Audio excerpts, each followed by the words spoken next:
When I was 16, my mother gifted me a stunning Cockatiel. Its feathers bore a striking blend of white and gray, resembling a ghost.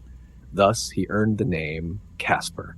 As someone with few friends, having Casper provided solace and the companionship I was lacking in life. I made it my personal mission to teach Casper words, and he quickly learned to say my name, Carter. After a few months of patient effort, Casper mastered it, rewarded with a grape each time he successfully squawked my name. Over the next couple of months, he also learned to address my parents as mom and dad. Every afternoon, after returning from school, I'd be greeted with a cheerful Carter. In return, I would give him a grape. Similarly, upon my parents' return from their outings, they'd be welcomed with endearing calls of mom and dad. Everything went well, and I taught him more words over the next few years. When I was 18, I got a girlfriend named Skylar. She was my first romantic relationship. We hung out almost every day. I still made time for Casper, just not as much as I once did. He eventually picked up on Skylar's name as well. After 2 years, Skylar and I moved in together. She had a pet Siamese cat named Rice.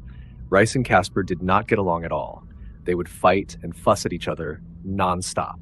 Rice even left a scratch mark on Casper's belly that scarred. Casper refused to say Rice's name. The cat had a deep hatred and fear of Casper. This is where things got scary and downright unsettling. When I was 22 years old, I found out Skylar and I were expecting a baby. We were so excited. We kept the gender a surprise for ourselves and did not want to pick out a name until the day of the baby's birth. When Skylar was 7 months pregnant, her mother came to visit. Rice and Casper were fighting as always. When she walked in, Casper flew out the door and away. I chased him, but couldn't catch up. We searched all day to no avail. We called his name and left grapes everywhere.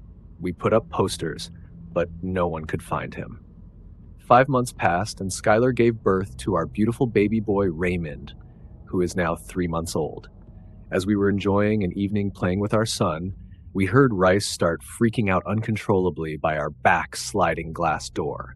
Skylar told me to go check out what was happening. So I did. I heard tapping on the glass.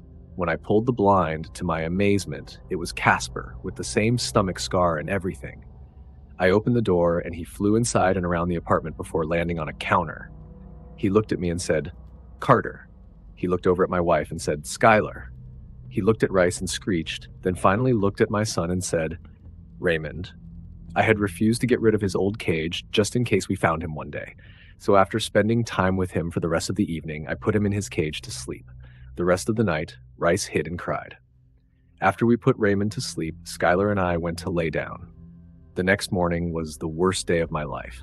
It has haunted me ever since. My son did not wake up. Sudden infant death syndrome. 6 months have passed, and a disturbing thought about that night has crawled into my mind.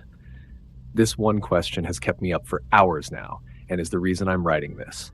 How did Casper know Raymond's name?